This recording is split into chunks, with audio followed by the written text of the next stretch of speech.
Hi, Nate Lindquist here on behalf of Effective Flow magazine, and we're sitting here today with Mike McCarthy, the author of Sustain Your Gains, the people side of Lean Six Sigma. And Mike, it's great to have you here for the interview. Well, Nate, I'm happy to be here with you. Thank you for having me. Absolutely, absolutely. Now, I guess the topic that we're going to talk about today is the ninth Muda, failure to sustain. So Right. that's it's an interesting topic, and you're the expert in that area. So we're going to ask you the questions today, and give you a chance to respond and talk to people a little bit more about your approach, and let them learn from you. Okay. All right. So the first question I have is, what's the big problem that's addressed in your book, Sustain Your Gains?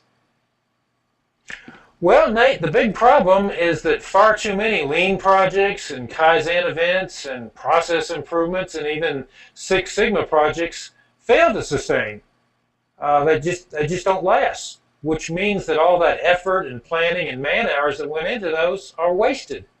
Many of our readers have studied about the 8 wastes of lean. Well, this is what I call the ninth waste, or the ninth Muda, as the Japanese call it, wasted improvement effort if you fail to sustain your gains. So I hear about supervisors and internal Lean Sigma facilitators and plant managers. They end up retraining, refreshing, or restarting their lean programs.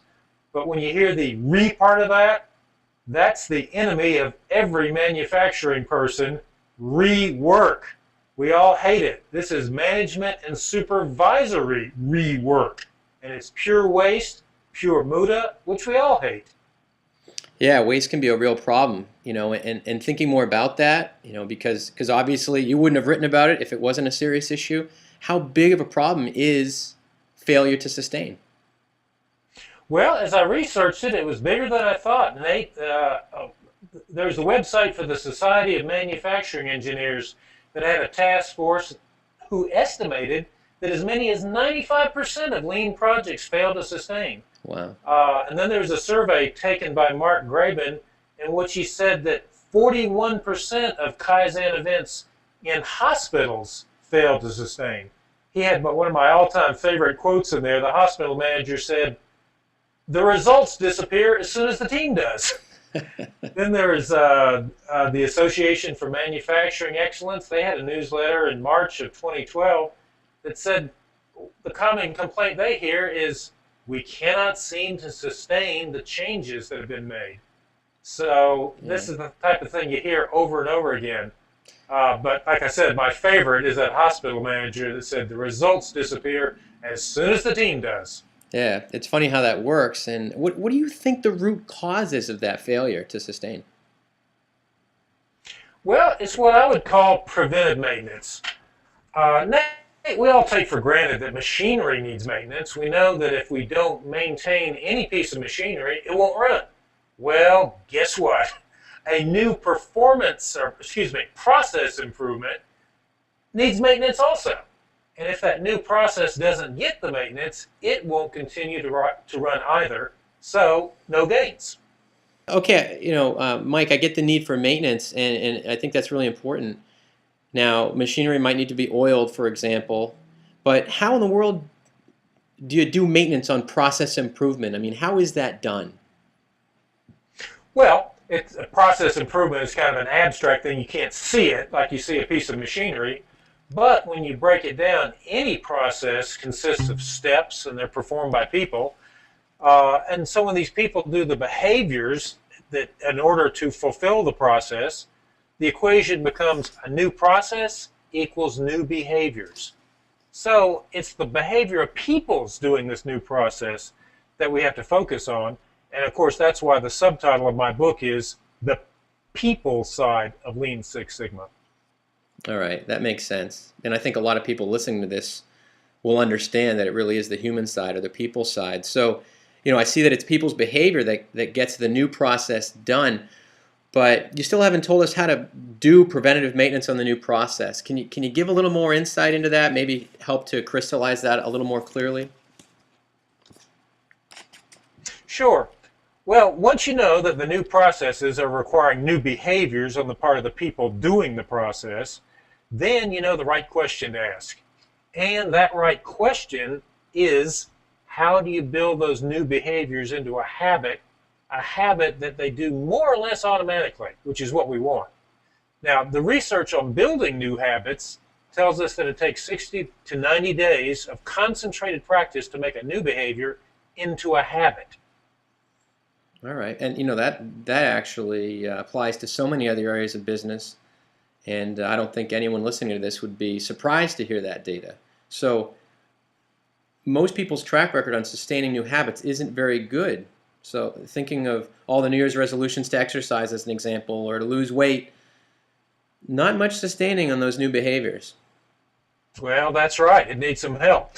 But that's why there's a maintenance procedure for building those new behaviors into a sustained habit, and that's the process in my book that I call behavior process maintenance, and it has three parts: audits, reinforcement, and feedback. Nate, did you ever play a sport in school? Yeah, absolutely. Yeah, I was an Okay, athlete. well, first day you showed up for the team, did the coach say, well, okay, Nate, here's the playbook. I'll see you at the game on Saturday. I think we'd all be in trouble. Okay. Well, no, naturally. He scheduled practices and he had you drill those plays. And whether we're talking about basketball or baseball or football, he had you drill over and over again. And then what did he do during practice? Well, he was out there carefully watching how each person played. And he reinforced you when you did the proper behavior of executing the play. He would correct any mistakes that you made. So he did those three parts that I'm talking about here. The audits by looking at you, the reinforcement of saying, yeah, Nate, that's right, you executed that right. And then the feedback by keeping statistics on things like assists and things like that, and giving feedback to players on how they were improving. So it's the daily coaching that is the essence of the preventive maintenance that we need to build these new behaviors into the self-sustaining habits. I mean, by the end of the season, you would have those plays down cold. You could have done them in your sleep. So supervisors need to act as coaches also.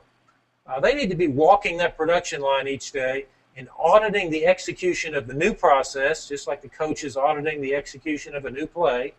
And he's reinforcing the correct behaviors and giving feedback to the crew at a daily toolbox meetings. Yeah, I mean, absolutely, and I think probably once again, it's not that surprising to know that coaching is important. That doesn't seem as much like the secret. I mean, that's not really new news, but I would almost say that the need for coaching sounds like common sense. What would you say to that? Well, that's what a lot of people say. But the other secret about that is common sense is not commonly practiced.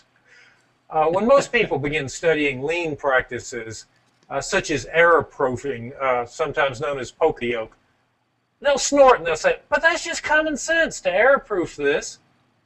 Well, Toyota has rigorously and consistently applied these little common sense techniques, and they've become big and successful company. General Motors learned about all these same common sense techniques, and they went bankrupt. You know why? Because they didn't sustain the practice of those little common sense ideas anywhere near as consistently as Toyota did. So common sense is useless if you don't use it, and that's where this behavior process maintenance helps out. So almost a case of don't get bored by the fundamentals, or don't get bored by the common sense because it's not so common.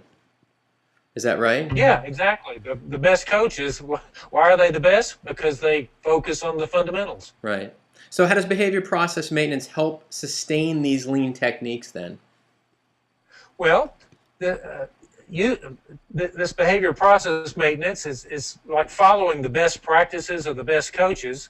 In the first step, you're going to audit the new process, similar to the coach keeping stats on their players, number of assists, and so forth. So they have a measurement of how well they're doing. And then after, say, a Kaizen event, we would document the new process as the new standard work. And you'd have a checklist.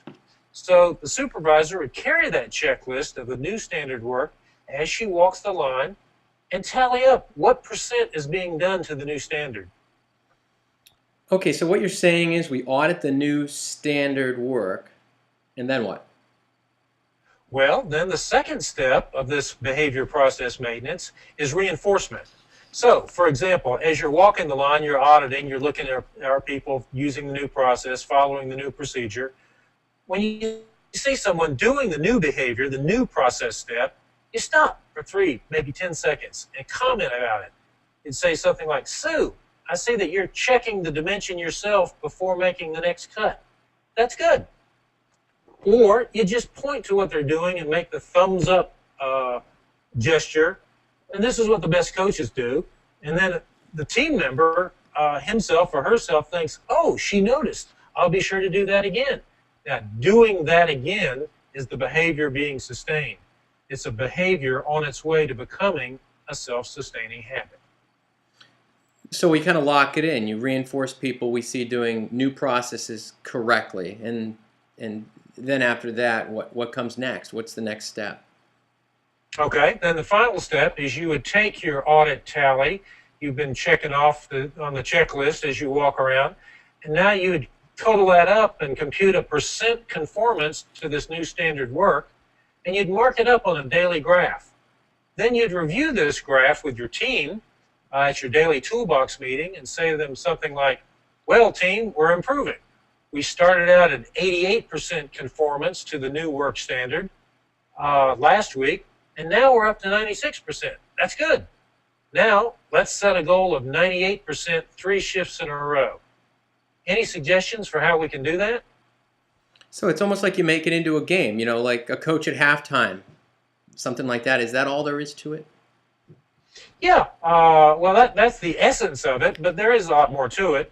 But of course, that's more than we can cover in this one interview. Right. So that's why I'm hoping your readers will go to the5sstore.com and order their own copy of Sustain Your Gains, the people side of Lean Six Sigma.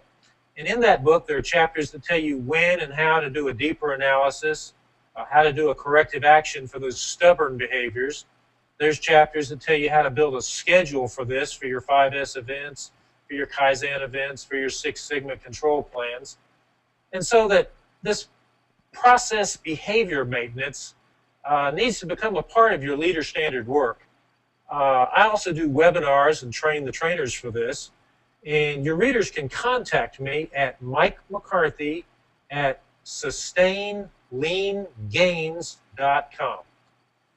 All right, well, Mike, thanks for appearing with us for the first time here on the first issue of Effective Flow magazine.